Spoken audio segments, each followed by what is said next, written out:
बहुत से डॉक्टरों के पास, बहुत से वैद्यों के पास, बड़ी सारी चिकित्सा पद्धतियों के लोगों के पास गया। Ayurveda, homeopathy, naturopathy, acupuncture, acupressure और मतलब प्राणिक हीलिंग और पता नहीं क्या क्या तरीके हैं आदमी को स्वस्थ रखने के। तो उस चक्कर में जब देखा कि शरीर में अगर पोल्यूशन हो, दिमाग अगर शांत ना हो और यदि हम लोग अच्छे से जीवन ना जी पा रहे हो, परिवार में या मेरे मन में शांति ना हो और मैं बीमार हूं, तो इससे बचने का रास्ता क्या है। तो जो सारा निचोड़ निकल के आया, मैं हैरान रह गया कि ये वाली बातें तो मेरे बुजुर्गों ने अपने जीवन में सहज ही अपना रखी थी और उनको घर के कायदे कानून बना रखे थे। जैसे मैं आपको कुछ बातें बताता हूं अभी, उसको समझिएगा और फिर देखिएगा कि वो बुजुर्गों ने कितना शानदार तरीके से एनवायरनमेंट बनाया था हमारा, और फिर उसको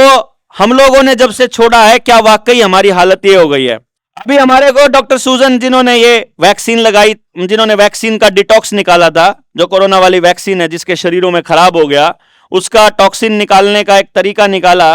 और वो बहुत सारे लोग कर रहे हैं। उन्होंने एक अपने सेशन में बताया कि शरीर से जहर को निकालने का एक तरीका नंगे पैर रहना है, एक तरीका पसीना निकालना है, एक तरीका धूप लेना है, एक तरीका खुले में बैठना है, एक तरीका पेड़ को अपने हाथ से पकड़ना है। पेड़ को अपने हाथ से या तो उसको हक कर लो या उसको खाली उसको पकड़ के बैठ जाओ, लेकिन पेड़ हाइब्रिड नहीं होना चाहिए, देसी पुराना होना चाहिए, जिसको आज के टाइम पे ये संस्थाओं में बैठे लोग चुपचाप रातों को काट रहे हैं कि पुराने पेड़ कट जाएं जितने जल्दी उतना बढ़िया है, ताकि नए जो पेड़ लगाएं वो हाइब्रिड लगाएं, जो कि ऊर्जा का केंद्र नहीं है बल्कि नकारात्मक ऊर्जा का केंद्र है। तो वो जब मैंने उनसे सुना, मैं कहा ये सारी चीजें तो खेत में अनायास ही हो जाती थी। एक तरीका टॉक्सिन का और था, किसी पशु के शरीर पे हाथ फेरना, किसी पशु के साथ टच में, और अगर गाय हो तो और बेहतर, सबसे बेटर, सबसे बेस्ट। तो मैंने देखा कि मेरे बुजुर्ग तो हर घर में एक गाय तो पक्का रखते थे, चाहे दूध देती हो चाहे ना देती हो,